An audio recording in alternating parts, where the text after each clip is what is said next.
All right, folks, it is Thursday, June 12th, 2025. And of course, a lot of things are happening around the world and in the world. So we'll be talking about and all along those lines. As a matter of fact, more than 200 killed as the Air India plane crashes after a takeoff in Ahmedabad. So that is something that is going on. It was a London bound Air India flight with more than 240 aboard, and it crashed after that takeoff and everything like that. Trump White House opens the door to historic military deployment on U.S. soil. So Trump and Marines deeply troubled by L.A. Troops and Marines are deeply troubled by the L.A. deployment. Morale is not great, is what the Guardian is reporting. And Marines will deploy to L.A. protest this week after crowd control training. So that is definitely something we're seeing as well. Iran will create a new uranium enrichment facility after a vote at the IAEA. At the IAEA. So definitely that is something that is going on as well. So definitely a lot's going on in space and all along those lines. Of course, I do have folks who will be joining me in conversations about these world events and seeing what they've got to say about a number of these things going on as well. The U.S. Embassy in Jerusalem braces for a possible Israeli strike on Iran. Trump wanted an Iran deal fast, and now he may get a military confrontation. So, U.S. Embassy in Israel restricts employees' travels as tensions in region are intensifying. So definitely, that's something that we're seeing as well. And the UN Nuclear Watchdog Board censures Iran, which retaliates by announcing a new enrichment site as well, and definitely some other things that they have announced as well. So definitely, the UN watchdog rules that Iran is not complying with nuclear obligations. So UN nuclear watchdog says Iran in breach of obligation, and Iran has announced some counters as well. So definitely, there's a lot going on in that space. North Ireland leaders urge end to anti-Romanian riots. So North Ireland struck by anti-immigrant violence for the third night. So a protest in Ballymena erupted into nights of violence. So that's something we're seeing as well. And definitely that's going on as well. And then Russia recruited a teenage spy, but his arrest led to a crypto money trial. So that's something that people are talking about in the news as well. And Chinese jets tailed Japanese air patrol in a close encounter. So two plane carrier groups break through first island chain, and that shows China's growing capability, according to what some analysts are saying.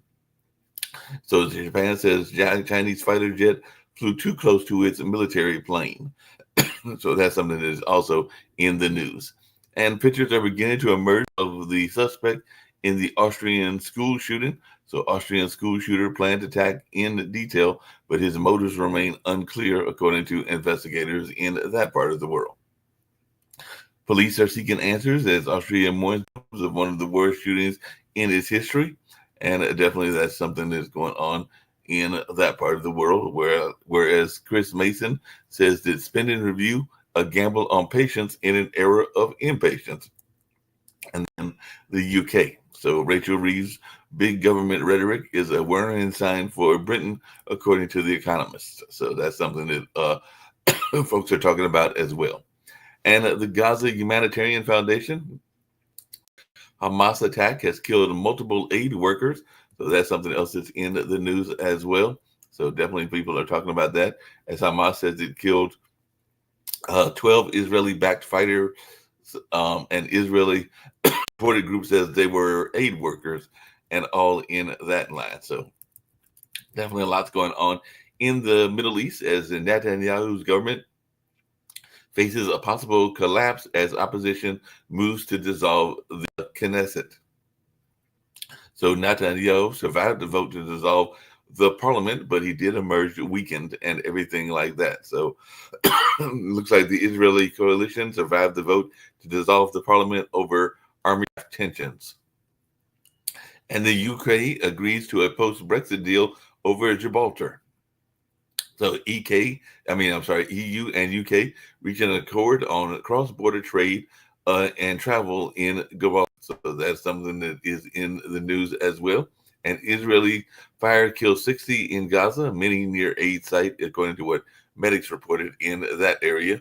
And presiding bishop's letter responds to Trump's travel ban and immigration crackdown. So Trump's travel ban fuels despair and disgust with politics among Arab Americans in Michigan. So restricting the entry of foreign nationals to protect the United States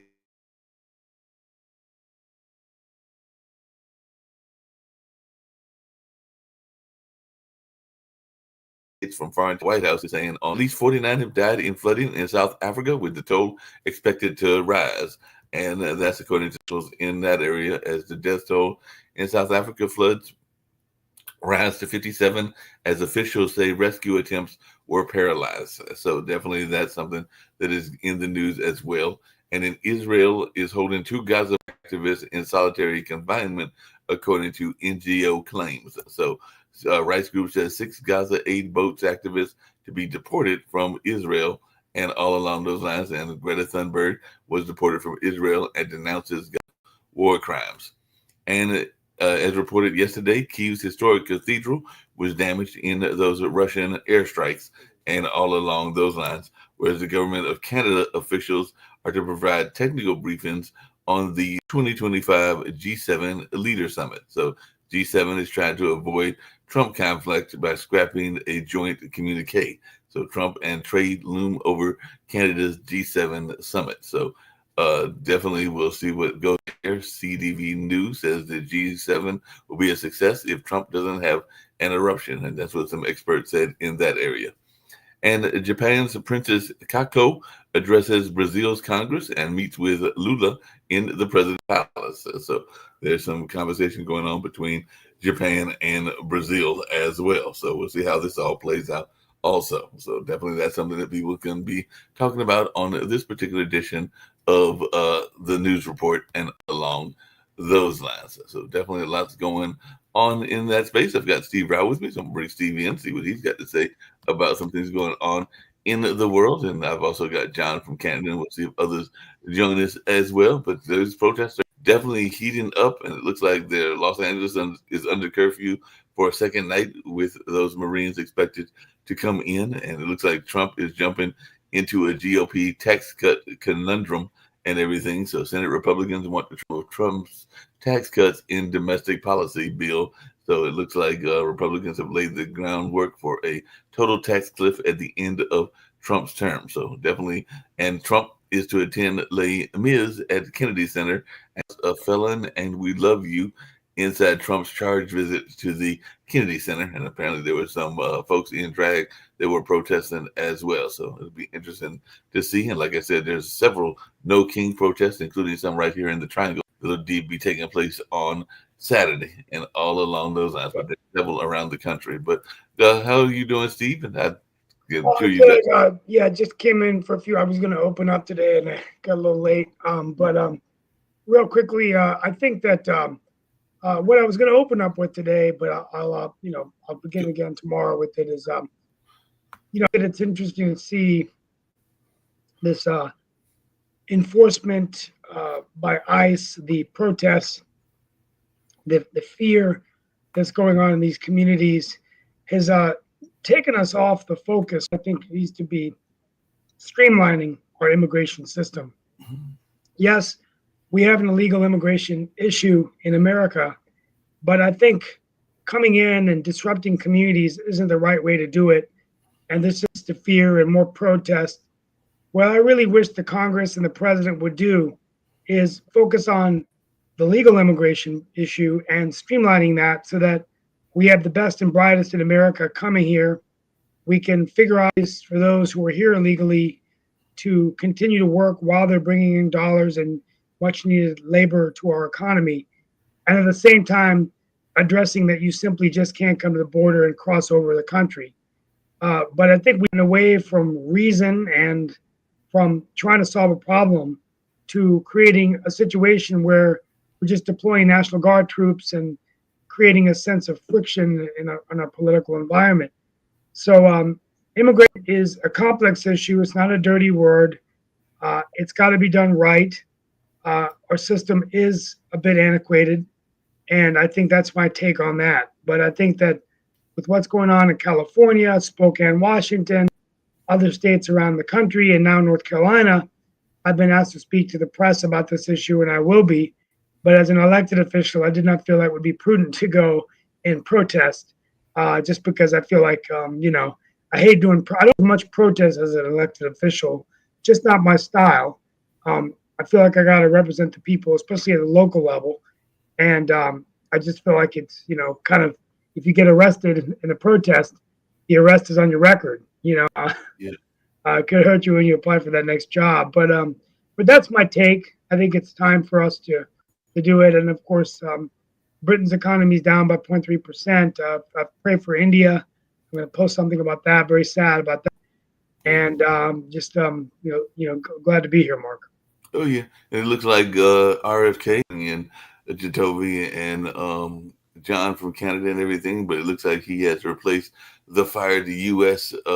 CDC panel members, and definitely we'll see how that goes as he's announced 8 new members of CDC vaccine advisory panel. So it looks like he is doing some remodeling of that particular agency as well. So it'll be interesting to see how this all plays out. But I'll bring in John and Jacoby and say what they've got to say about a number of these stories, including what's going on with the immigration and what's going on with the new panel that RFK Jr. has put together.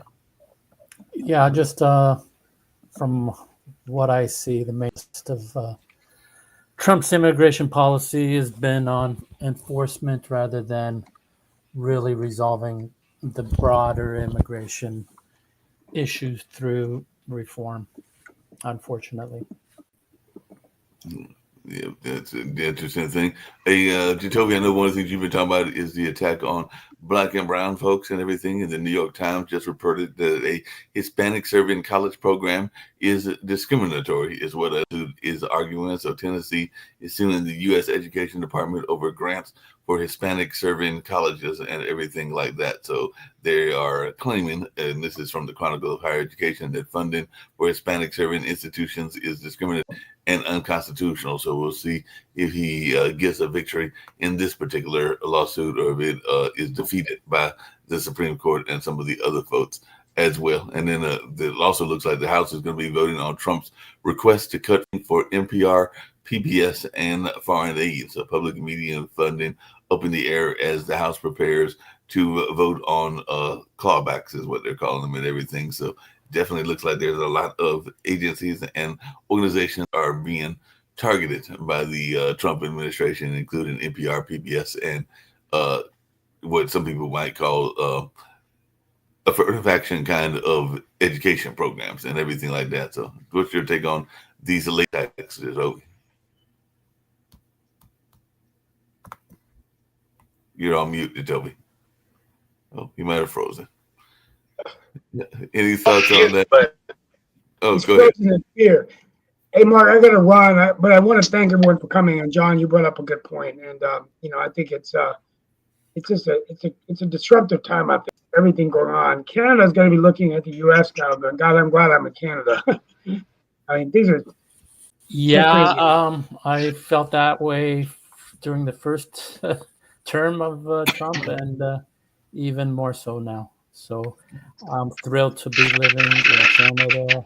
Love Canada. Love living here.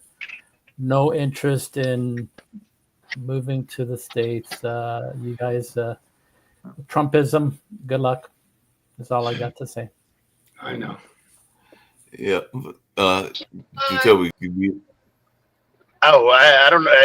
I went through a weird area. That was interesting. It kept saying I was fully connected, but then it just would drop out randomly. But just wanted to say that I don't want to sound redundant, but again, I don't know how much evidence we need to show or to make us understand what Trump is and what he's doing. He doesn't want to fix the immigration system. He wants to keep the show going. So they have all the ability in the world to fix and put together a system to fix the immigration system. They control the House, the Senate, and the presidency. But what keeps his people in line is the show. And that's what gets people to vote. And that's what gets people on his side. That's why he will keep the show going. He is actually trying to elicit a response for people to actually protest and do everything else, because he wants to take to the TV and say, this is what justifies me being violent and as vicious as I want to these brown people. Because you notice he didn't do it to anybody else but these brown people. That's why he's killed Job Corps. That's why he's taken away the. That's why he's going to start attacking the Hispanic group that you just talked about. Right. Think about one of the most pivotal cases that just happened in the Supreme Court was the young lady who sued for reverse discrimination, I think it was, or whatever she called it, because she was. Yeah, so that is now going to run rampant across the nation and attack from HBCUs to all Hispanic organizations and so on and so forth, to pull funding, to shut them down for not accepting quote unquote white people or being fired because they were white. But that will be a new thing across the nation. Because honestly, if you think about during the campaign, what was one of the big complaints from that actual Republican Party and some of their supporters, and even Trump and even Vance, talking about how white men were being discriminated against? Yeah. That will now take part across the nation. So yes, this is where we are today, based on everything this administration is doing. And we cannot look at things in. We have to look at everything in totality and stop sugarcoating or sanitizing. We just have to be honest for one point. At some point, we just have to be honest. And that's the frustration piece for me. Is just call it out, say what it is. Yeah, that makes a lot of sense, everything. And I know that organizations are also getting frustrated because we know that Kennedy Center was basically taken over by a lot of Trump allies and everything. And now the Fulbright board has resigned, or a member of the Fulbright board has resigned over alleged administration interference. So the Fulbright board, it looks like, has quit, accusing the Trump administration of political interference. So members of the Fulbright Scholarship Board resigned, accusing Trump meddling. So it seems like he's definitely doing some meddling. So he's got this agency that is also having some of its board members resign, and all along those lines. And Fulbright scholarships can be very lucrative for those that are going to college, and all along those lines. It looks like it's another example of an attempt to model it in Trump's image of the way he thinks that things should be done and everything like that. And we're going to be truthful and all along those lines. So that's definitely an interesting new development on the education front and everything. Hey, Sasha, one of the things I was curious about, and I see that you've joined us, but McConnell is telling Hedges that the U.S. reputation is at stake in the Ukraine war. So we have a major congressperson and everything is saying that the U.S. reputation is at stake in the U.S., in the Ukraine war and everything like that. So apparently he's taking fire from Republicans at a heated Senate hearing because of not giving support, meaning the Trump administration, to Ukraine and everything like that. So I just wondering your take on this, and is McConnell right? Most likely, yes, he is. I think that this is disgrace of what Trump is doing to Ukraine. He is the biggest enemy of Ukraine, probably even bigger than Putin, because Putin is just a completely crazy criminal person. There is no words even to describe him. But Trump went farther. He's talking about, I want to wait another 2 weeks or maybe a week and a half. Or I don't know this or I don't know that. What an idiot, really. Do American people deserve to have an idiot president? Besides, he's a criminal, he is a con man, he's a convicted criminal many times. Why do American people have a choice? I mean, doesn't matter Kamala or even half dead Biden would have been much better, don't you think so? My theory for as to why these people vote for him, it's a cult. Yeah. That's the only thing that makes sense to me. Smart people, not just the idiots, smart people. And I'm not sure how you guys, how Americans are defeat cultism, Trumpism. It for me that's the only explanation, and the focus should be to call out the bullshit, to call out the cruelty that he does day after day, call out who he's harming, and stick with that all the time. But Because you know, in 2020, he lost election to Biden. So Yeah. there was not a cult in 2020. So the cult happened in 2024. And I think he's very skillfully exploit all the legal proceedings against him. So he was blaming that, look at this horrible Democrats, they're prosecuting innocent men and all that stuff. And also he was able to paralyze the Republican Party. So all of them, all those congressmen and senators, they are so scared of him. And why they're scared of him? Do you think what he's going to punch them in their faces? No, they're scared for their jobs, that he will defeat them in election with his candidate that he will support against them. And since Musk with him at the time and maybe still is, so they understand that they cannot withstand that. So they would lose their valuable jobs, paying $175,000 a year plus free parking at Dallas Airport, and keep it. So that's why they're so scared of him. And this is going on until another year and a half at least. yeah, I think no spine, cowards. They rather do what they're doing, rather than save their country and possibly democracy. Well, Good luck. Good luck.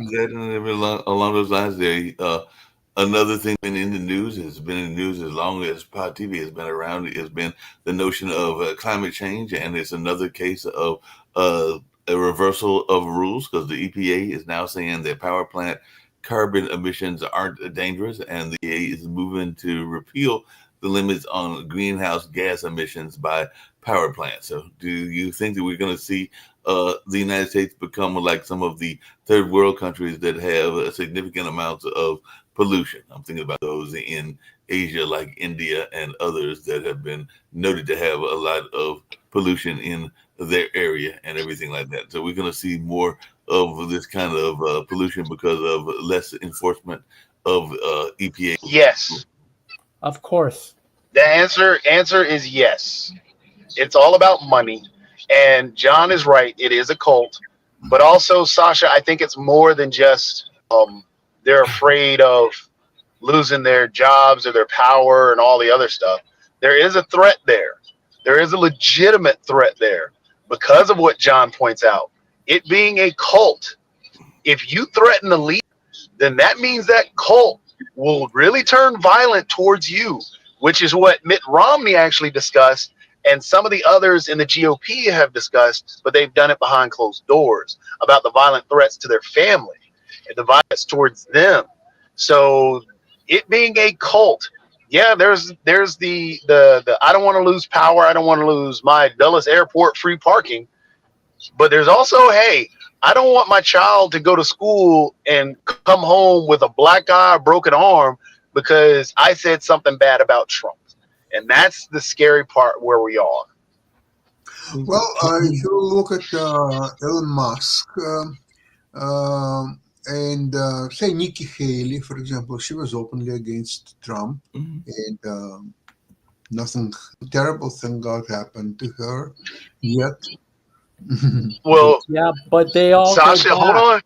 hold on. They all go back. Yep.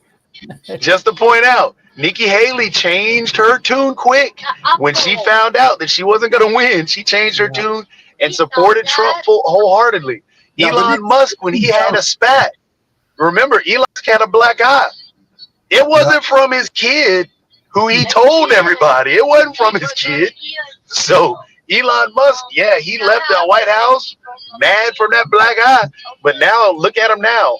I'm sorry, Mr. Trump. I didn't mean to say those things. So whoever Yeah, punched him has a good chance to write about how I punched in the eye the richest man in the world. I would buy this. It could be a I new would book. book too. That could be a bit better and everything like that. It just really quickly along those same lines and everything like that. The other thing that people are concerned about is the military's involvement in this whole immigration situation. And there are even people within the military that are saying that it is impacting morale, and that there are some people within the military that are not pleased with having to serve enforcement roles in this whole notion of going after and backing ICE and everything like that. So what is the gentleman's take on that and all along those lines? Because they are saying that Trump and the Marines are deeply troubled by, troops and the Marines are deeply troubled by this LA deployment, and morale is not great. I've seen them sleeping in barracks and several men up on each other and everything like that. So what is our take? They have to in continue. cases? Yeah, they have to continue to speak out and just, say that this is not right.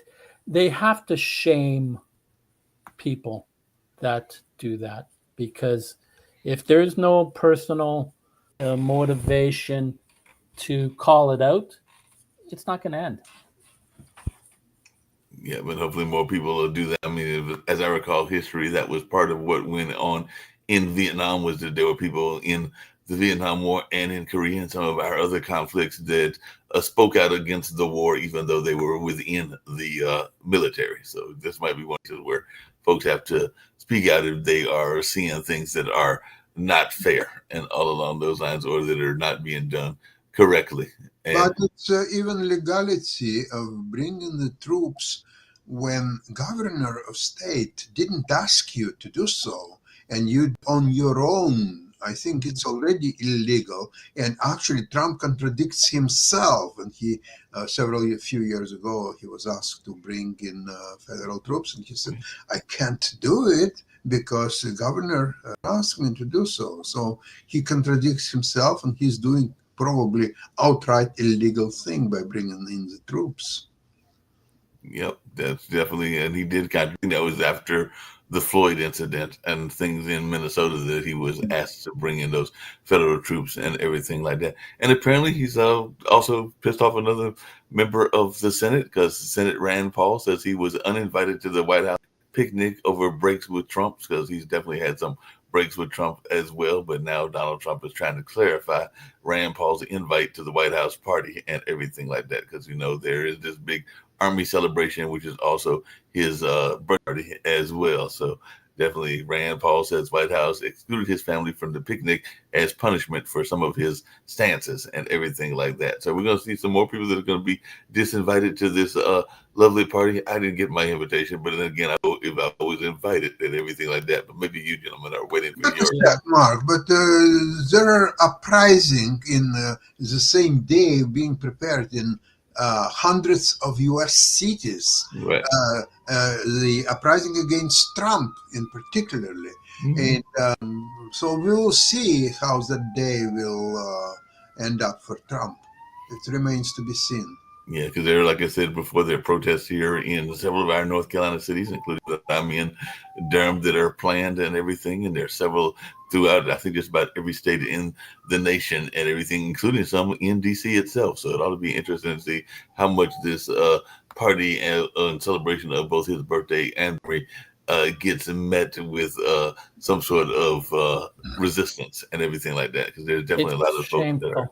It's absolutely shameful. Yeah, it does seem like it's very shameful and everything. It looks like, speaking of Elon, it looks like Elon Musk is particularly saying he regrets some post about Trump and Tesla stock waivers, as Musk says that Trump criticism went too far, and the company targeted June 22nd for robo-taxi. So I guess they're going to try to have one of those robo taxis going around as well. So are you ready to jump in a robo taxi, and how is this going to work for Tesla? Sasha, you've got that investment show that we did yesterday. So is this something you're excited about? Are you going to get a Musk robo taxi the next time that you're out and about traveling? No, I'm not planning to take a robotaxi. Maybe for a very short ride for curiosity, maybe one, maybe 2 blocks. That's all. To see how it works or it doesn't work. The Tesla stock is well. I'm not going to be original if I will say that it's overpriced. There's a great competition around the world. In 3.3 weeks, I saw only one Tesla in Europe on the roads. Just one. That's it. I was in 7 cities in 4 countries. Just one Tesla. Okay, great. But we'll see. Maybe his buddies will keep buying stock, so it will climb even higher. But potentially, there is nothing good will happen, for sure. Well, speaking of nothing good, and I mentioned it to you yesterday when we did the investment show, I think both you and Jim don't think it's going to impact the economy that much. But if they keep major organizations that have a large Hispanic population, won't that eventually impact the economy? Because I see that yesterday, I mentioned that Home Depot was rated in a couple of places, and of course, a lot of people get their household supplies from Home Depot, and it's got some major stock. And even in Omaha, Nebraska, ICE raided a meat production plant in Omaha, Nebraska, and dozens were detained. As a matter of fact, the mayor of Omaha, UN, and city police chief were saying that Omaha needs immigrants, and a lot of people need immigrants and everything like that. So are we going to actually see more of an impact on the economy if these major institutions keep losing employees?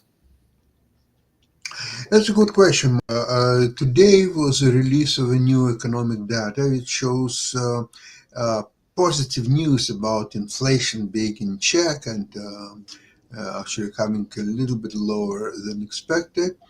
The problem is that all these tariffs are still not being counted. It's going to be next month's review. So a month from now, 4 weeks from now, we will find out what's the real inflation situation is.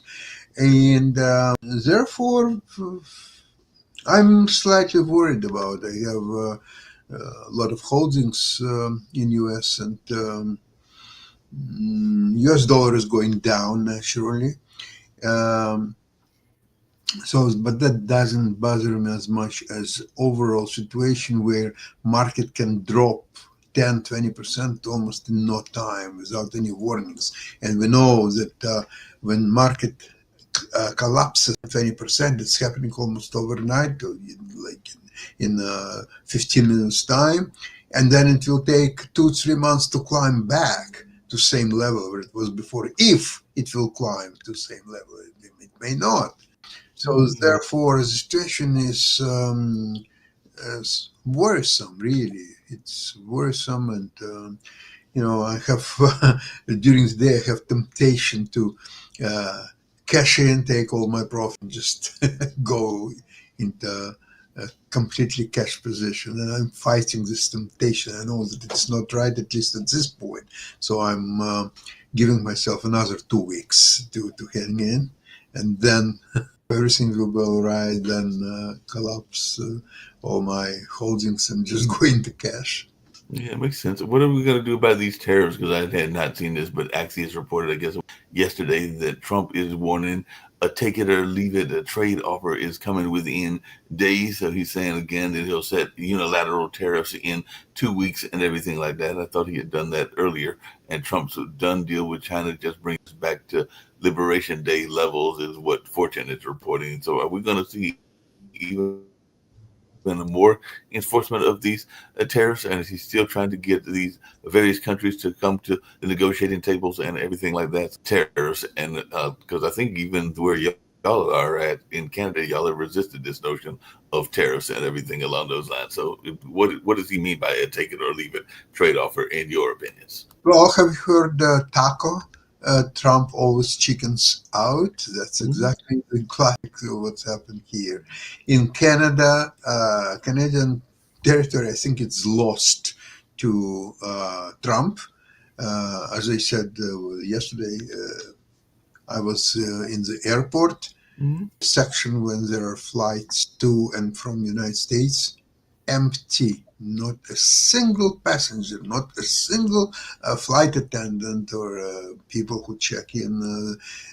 Nothing. Zero. No American products are being sold. All these grocery stores or so on, they have now, some of them have signed, this is not American produced, so people would buy it more.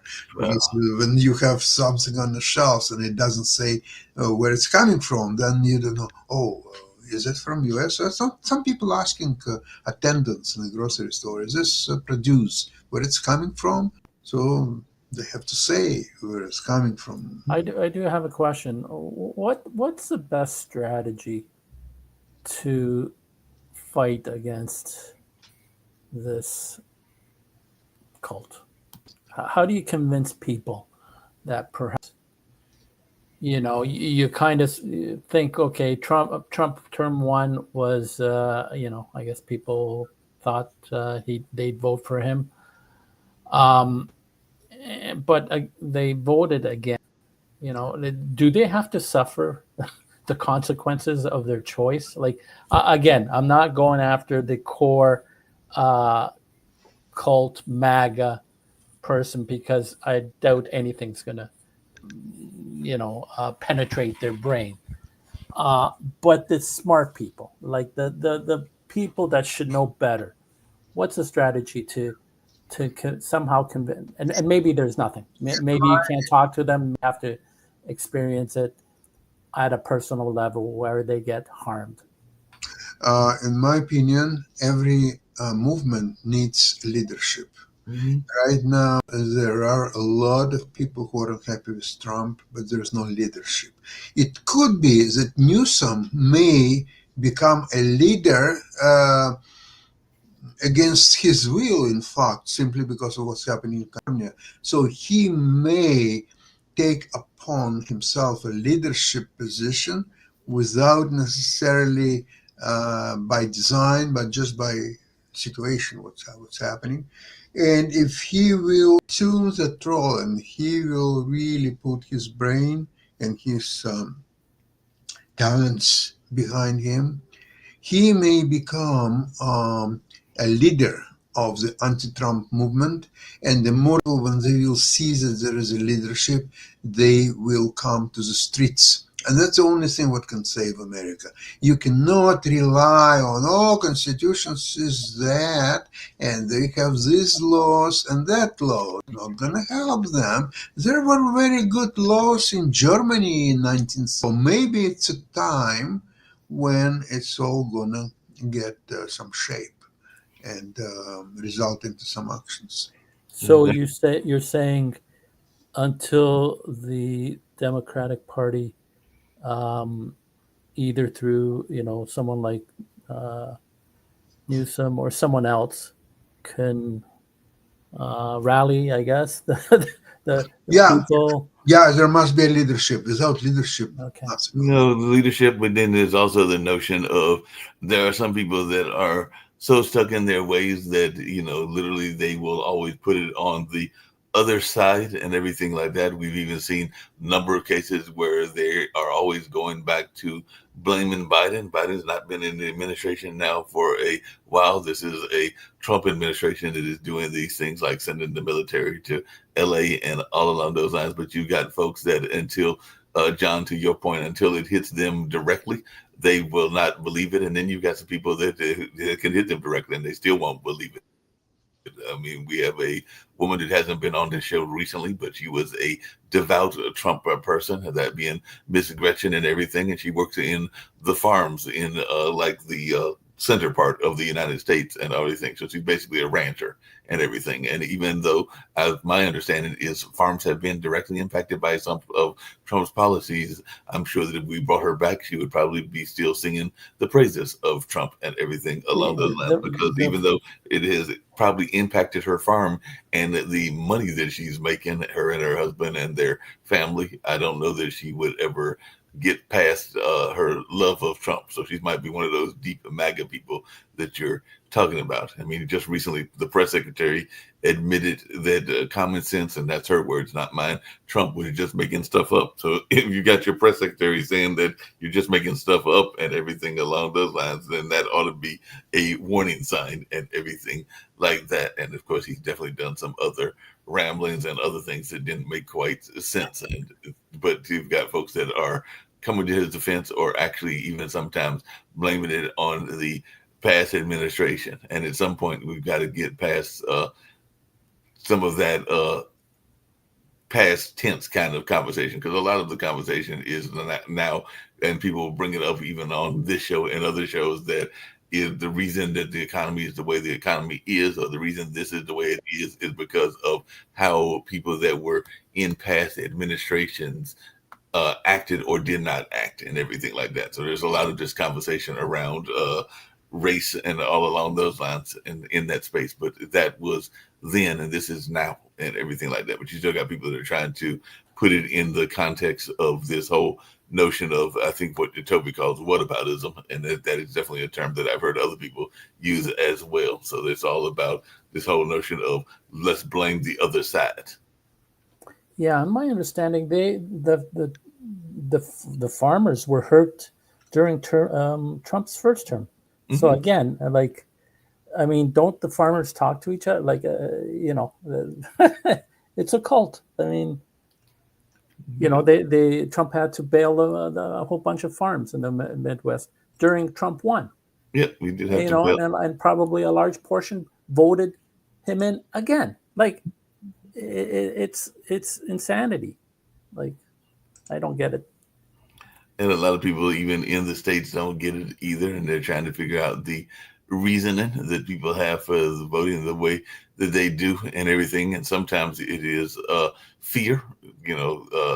There's this notion of, in business, fear of failure, but there's also this notion of just this fear of losing power. So that's another thing that people are concerned about. And sometimes they vote against their own self-interest because of fear of losing power in the bigger picture and everything like that. We've talked about that on this network and other network shows as well, not just here on World Edition, but others, because there are people that literally voted against their interests because they had a fear of losing some sense of power in whatever that sense of power might have been and everything like that, whether it was in the school system, whether it was in their business climate, whether it was in a number of other places. So they felt that this was their great savior, for lack of a better term.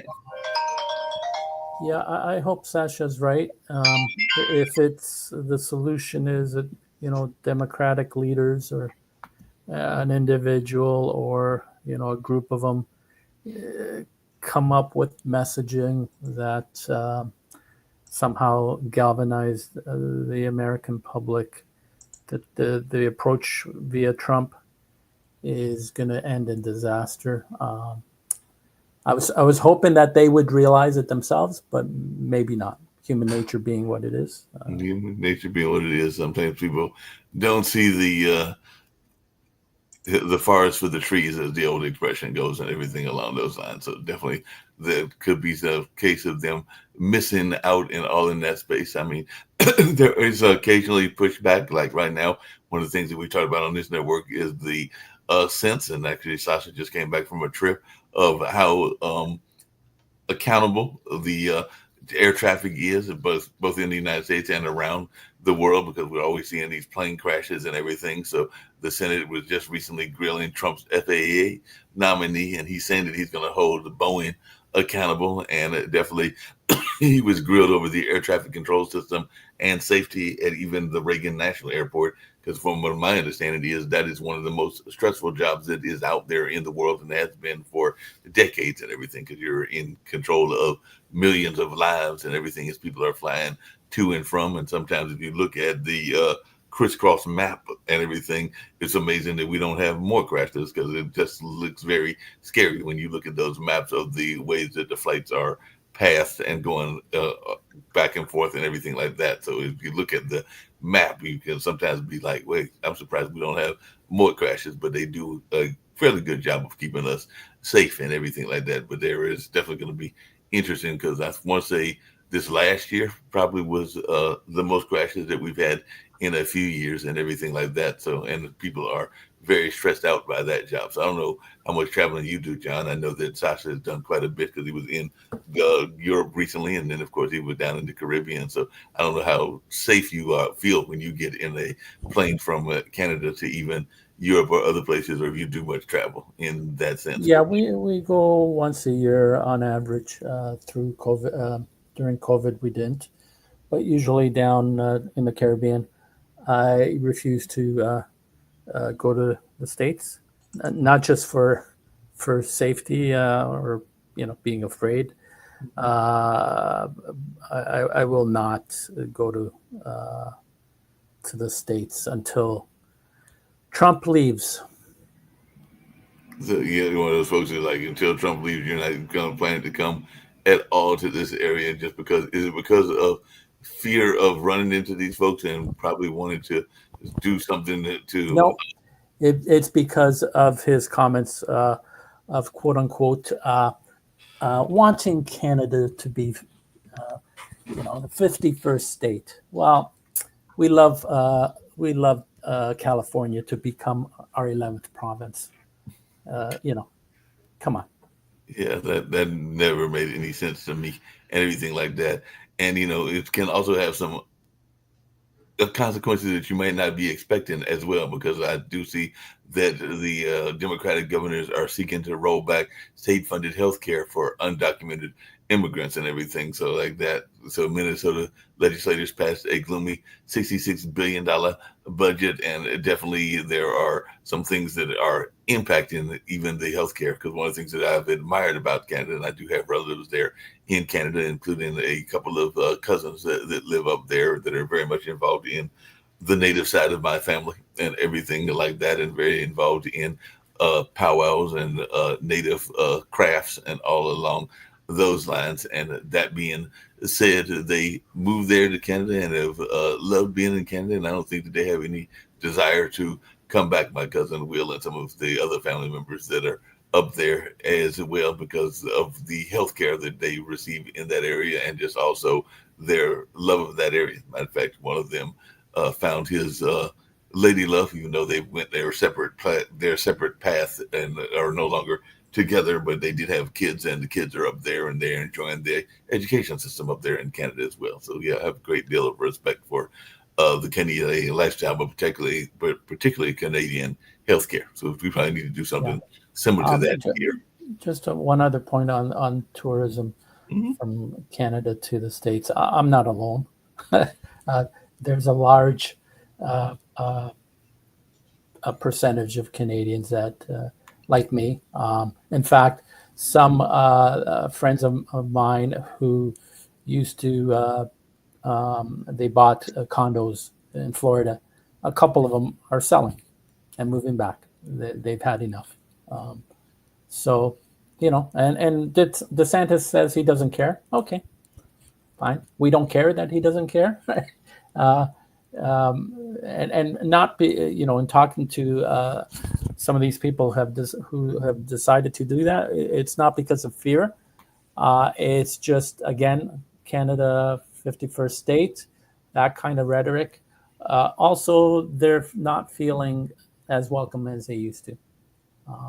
So no need. They can go, we can go to Europe. We can go to the Caribbean. So nope.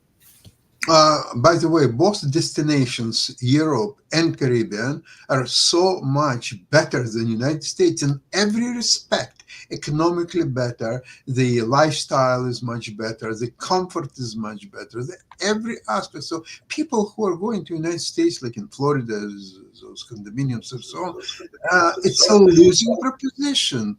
First of all, in the winter time, if you take January, February in Florida, in Miami, it's cold there. It's just name it. It's cold. It's plus 18. There's no way that you can swim in this the temperature or so on. So then you have to leave there. You have to schlep around and do the shopping and make your food to prepare. So what is your gain by being in Florida instead of Toronto or Vancouver or any other cities? There's nothing.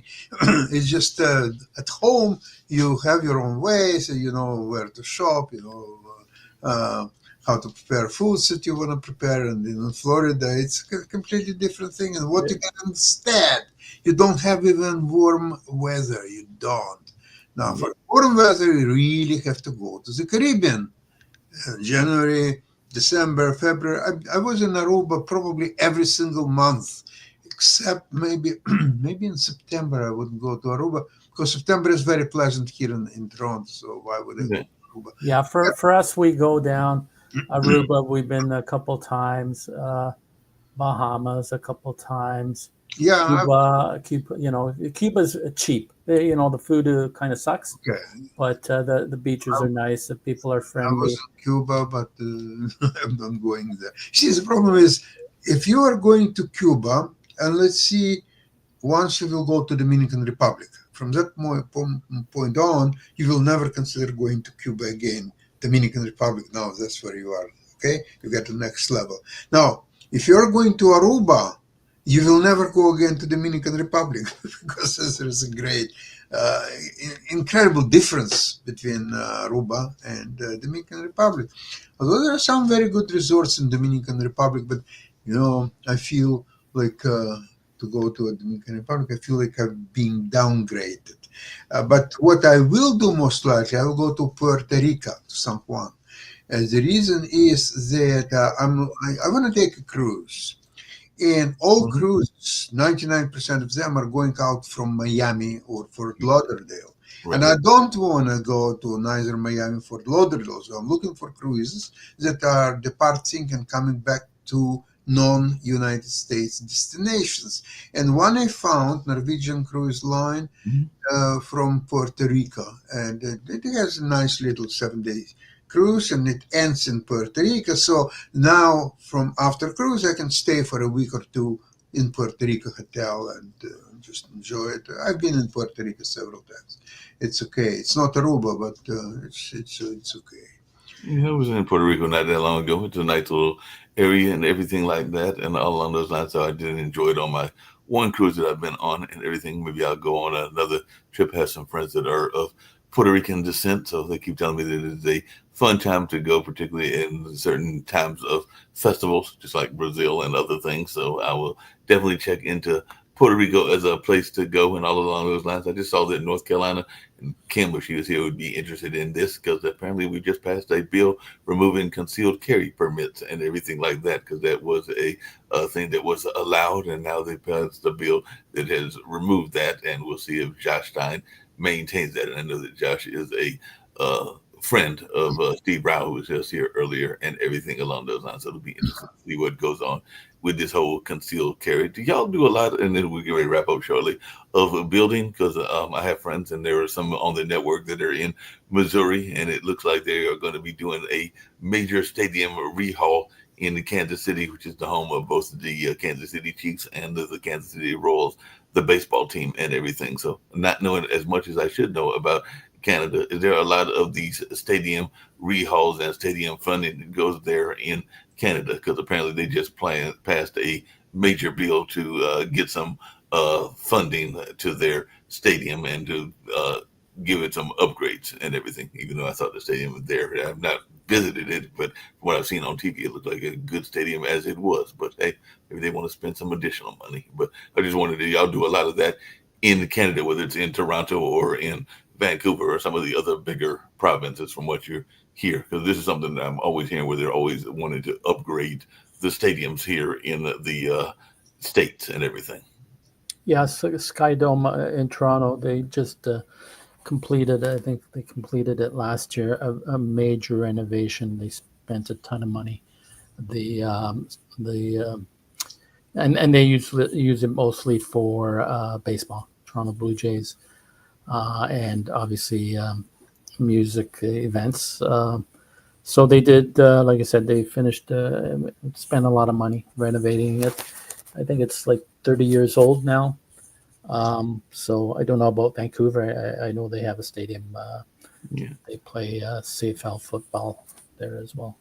Cool. I'm still trying to figure out because they just won yesterday, and he was a major reason that they won. I'm still trying to figure out how y'all let Pascal Siakam, or however you pronounce his name, get away from Toronto. Because, like I said, he was the reason y'all won a championship in Toronto, and now he's playing for the Indiana Pacers. And every time I watch him play, I'm like, how did y'all let him get away? Yeah, the general manager is very good, so he didn't see the point of keeping him. I think they're kind of retooling. So I'm not much of a basketball fan. I'm more a hockey. Toronto Maple Leafs, they lose every year, but I'll keep supporting them and watching. Basketball, like any other sport, is a business. And if they have a player as a Siakam for which they can get tens of millions of dollars, of course they will sell him, and they will sell just any valuable player just to get the money, because it's a business, it's a franchise. It has to make money. For whom? For the owners, not for the fans. Yeah, so that makes sense. Right, okay. Here we go. Yeah, the shadow just broke, and he brought up a good point. And I think this is going on Saturday. There's that big parade, and he was saying, "So look at the money you can save by canceling this stupid parade," is what he's saying, and everything like that. Because they're saying it's a parade to celebrate the Armory. I personally think it's probably a birthday parade, and I've even seen some kind of like petitions being signed to go against the parade, which is supposed to be taking place on Saturday as well, the same day as those protests. But yeah, the parade for Trump on Saturday is what he was saying, and everything. So, again, it's shameful. It's absolutely shameful. No, I agree. It's definitely shameful, the fact that he would be doing some grandizing, but he does a lot of grandizing and all along those lines and everything in that space. So if y'all have any final comments, otherwise we're going to get on out of here. We've got tomorrow's show as well, and we've got some other shows here on the network later on. Coco McMillan will be having several musicians that'll be coming on her show that comes at 6 o'clock and everything. Of course, we'll have world politics at 5 o'clock right before Coco's show and everything like that. And then, of course, we've got some other things. I think Barbara Smith is actually a rerun at noon and all along those lines. But definitely there's a number of shows that are here on the network. So if you gentlemen have any final words, otherwise we'll get ready to get on out of here and all along those lines. Well, we are going to have a Ukrainian show tomorrow at 11, and I'm planning to resume chess recording at 12 tomorrow. Okay, tomorrow at 12. We'll do that tomorrow at 12. Yeah. Okay, that's it. That'll work. And on that note, we get ready to get on out of here. It's been fun talking to you two gentlemen, as well as to Toby earlier. And we'll see if some of the other regulars don't come back tomorrow and everything like that. I know that Kim's been in Los Angeles, California at a event that's involving Little House on the Prairie and doing some other visits as well. And then, of course, Nick has been traveling the States. I think that he's actually got his high school reunion, I want to say it's his 50th on this particular weekend, but he's also been dealing with some of his business ventures in Utah, as well as visiting here in North Carolina before he gets back to Spain and everything like that. So we'll see. Maybe he has traveled around the world, might have changed his views since he's had a chance to get around the States, John. So we'll see what happens when he comes back. Yeah, I'm a belligerent optimist. He stopped posting transgender memes. So small miracles, I'll take them one at a time. Yeah, we'll see what happens when he comes back. Maybe he ran across some friends that are in that space or everything. But on that note, we're going to get on out of here, and I'll catch you gentlemen on tomorrow. Okay, bye. Bye-bye.